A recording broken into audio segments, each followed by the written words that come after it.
AP బడ్జెట్లో ప్రాధాన్యత రంగాలకు భారీగా కేటాయింపులు చేశామన్నారు ఆర్థిక మంత్రి పయ్యావుల కేశవ్.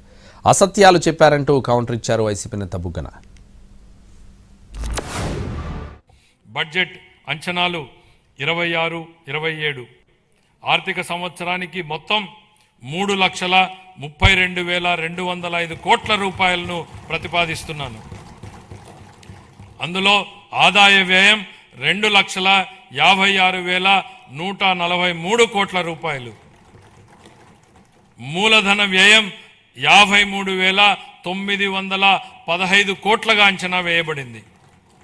ఆదాయ లోటు సుమారు 22,002 కోట్లు కాగా ఆర్థిక లోటు సుమారు 75,868 కోట్లుగా ఉండవచ్చని అంచనా. అనాలిసిస్ ఆఫ్ బడ్జెట్ కాదు, అనాలిసిస్ ఆఫ్ అసత్యాలు. ఏవేవి అసత్యాలని చెప్తాను నేను. ఇప్పుడు గత ఏడాది ఎంత చూపించినారండి? ఆదాయం వచ్చేసి 1,28,126 కోట్లు. ఇప్పుడు 2025-26 బడ్జెట్ గాను బడ్జెట్లో వాళ్ళు ఎంత చూపించినారు? 1,28,126 కోట్లు. కానీ సవరించిన ఆదాయం